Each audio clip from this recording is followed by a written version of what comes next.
बिस्मिल्लाहिर्रहमानिर्रहीम। शुरू अल्लाह के नाम से जो बड़ा मेहरबान और नहायत रहम करने वाला है। ताज़ा नारियल का फल नीम गर्म पानी में डालकर रस निकाल कर छान लें और फिर इस रस को सालन में इस्तेमाल करने से सालन मुलायम और जायकेदार होगा। टूटे हुए अंडों को उबाला जाए तो अंडे का अंदरूनी मवाद बाहर निकल आता है, लेकिन अगर टूटे हुए अंडों को उबालने से पहले पानी में थोड़ा सा सिरका मिला लें तो अंडा ना सिर्फ अच्छी तरह उबल जाएगा बल्कि इसका अंदरूनी मवाद भी बाहर नहीं निकलेगा। बैंगन या आलू काटते वक्त हाथों पर जामनी रंग आ जाए तो नमक मलकर हाथ धोने से ख़त्म हो जाता है। आलू ज़्यादातर मौसम गर्मा में मीठे बनते हैं, इसके लिए आलूओं को काट कर इन पर नमक, लहसुन और सिरका लगाकर रख दिया जाए और पौने घंटे बाद सालन पकाया जाए तो ना सिर्फ सालन मज़ेदार होगा बल्कि आलू सालन में घुलेंगे भी नहीं। एक खुले बर्तन में पानी डालकर इसमें नमक मिलाकर 1 घंटे बाद पानी निचोड़कर 3-4 बार पानी से धोने से पालक का खारापन दूर हो जाएगा। आलूओं को कुछ दिन महफूज रखने का तरीका यह है कि इन्हें रेत वगैरह या खुली हवा में पानी डालकर रखा जाए, लेकिन इस तरह इनकी ग़िज़ाइयत में फ़र्क आ जाता है। बैंगन को अगर नमक मिले पानी में काटा जाए तो वो स्याह नहीं होते। प्याज के आंसुओं से बचाव का तरीका। प्याज को काटने से पहले इसका छिलका उतारने के बाद इसे 2 हिस्सों में तकसीम करके थोड़ी देर पानी में भिगो देने से आंखों में पानी नहीं आता, जबकि प्याज को उल्टा काटने से भी प्याज काटते वक्त आंखों से आंसू नहीं बहते।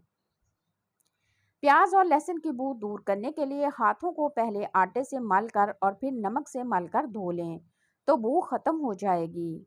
पनीर को सिरके में तर करके रखने से काफ़ी अरसा तक रखा जा सकता है, लेकिन इस तर पनीर को कपड़े में लपेटकर रखना चाहिए।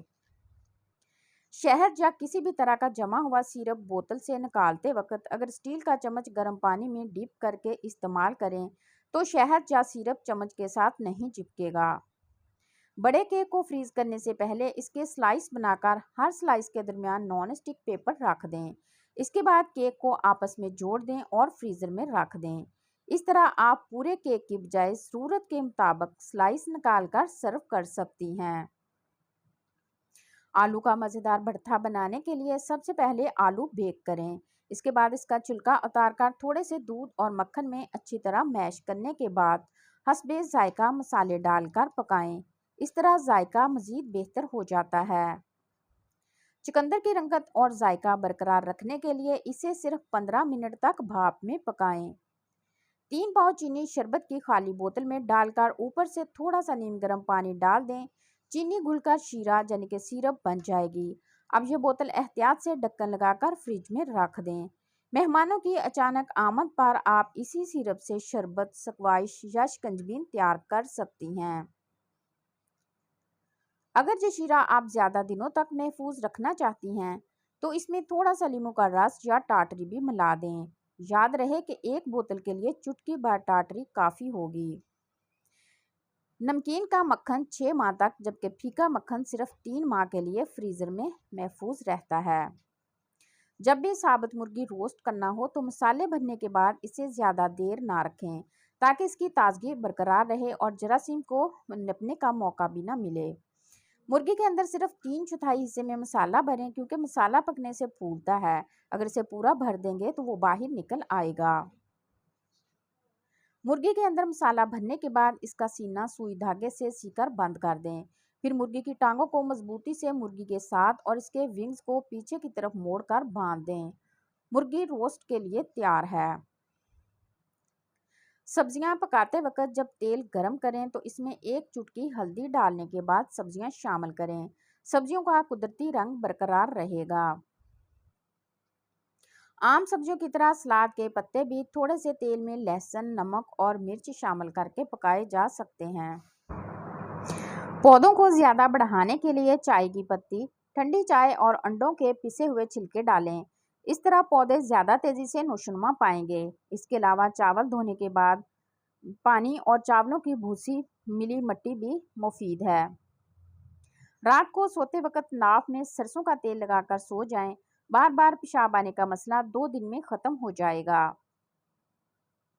दाल को कीड़ों से बचाने के लिए जिस डिब्बे में दाल डालें उसे अच्छी तरह से साफ करें और धूप में रख दें, और फिर डिब्बे में कैस्ट्रॉल तेल के चंद कतरे डाल दें तो दाल में कीड़ा नहीं लगेगा। अल्मुनियम के बर्तन में इतना पानी डालें कि अंडे इसमें डूब जाएं। इसके बाद पानी उबाल कर चूल्हे से नीचे उतार कर इसमें अंडे 5 से 7 मिनट तक रखें। बाद में अंडे निकाल कर नमक मिर्च लगाकर खाएं।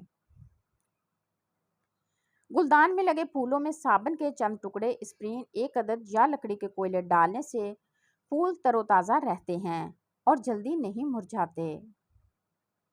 चावल उबालने के बाद इसमें 1 चम्मच घी डालने से चावल अलग हो जाएंगे, और चावलों में मुनासिब मकदार में नींबू का रस डालने से चावल सफ़ेद और खुश जायका भी हो जाएंगे। अगर कभी बेएहतियाती से चावल ज़्यादा उबलकर नरम हो जाएं, तो गर्म पानी निचोड़ने के बाद इन पर ठंडा पानी डालकर निचोड़ने से चावल सख्त हो जाएंगे। आम ज़्यादा खाने की सूरत में अगर चंद जामन खा लें तो आम जल्द हजम हो जाते हैं। नींबू का रस और फलों का जूस निकालने से पहले अगर इन्हें नीम गर्म पानी में रख दें तो ये जल्दी रस निकल आएगा, बल्कि पूरा रस निकल आएगा और ज़्यादा भी निकलेगा। गूंदे हुए आटे को खमीर से बचाने के लिए इसकी सतह पर अगर घी की हल्की सी तह चढ़ा दी जाए तो आटा खमीर नहीं होगा। 1 प्याले में ठंडा पानी और 1 चाय का चम्मच नींबू का रस मिलाकर आधा घंटा बासी सलाद इसमें डुबो दें, फिर पानी फेंक दें और ताज़ा सलाद इस्तेमाल करें। अदरक को महफूज करने के लिए किसी पुराने बर्तन या गमले को रेत से भरकर पानी छिड़ककर दबा दें और अदरक खराब नहीं होगा और वक्त ज़रूरत इस्तेमाल किया जा सकता है। अदरक को अगर ज़मीन में दबा दिया जाए तो ये दोबारा उग सकता है और फिर बेवक्त ज़रूरत इस्तेमाल किया जा सकता है, लेकिन ये तरीका ज़्यादा मुनासिब नहीं समझा जाता।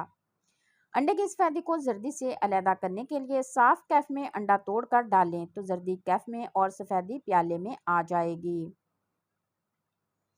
अचार को ख़राब होने से बचाने के लिए नींबू का अर्क या सिरके का इस्तेमाल किया जाता है। 1 किलो अचार में 2 खाने के बड़े चम्मच नींबू का अर्क या सिरका डालने से अचार ख़राब होने का इम्कान नहीं होता।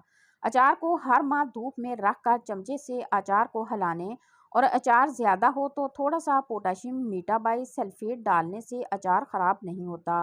अंडों का आमलेट नरम और फूला हुआ बनाने के लिए अंडे में 1 चम्मच दूध मिलाने के बाद फेंट लेने से ऑमलेट नरम और ज़्यादा फूला हुआ बनता है।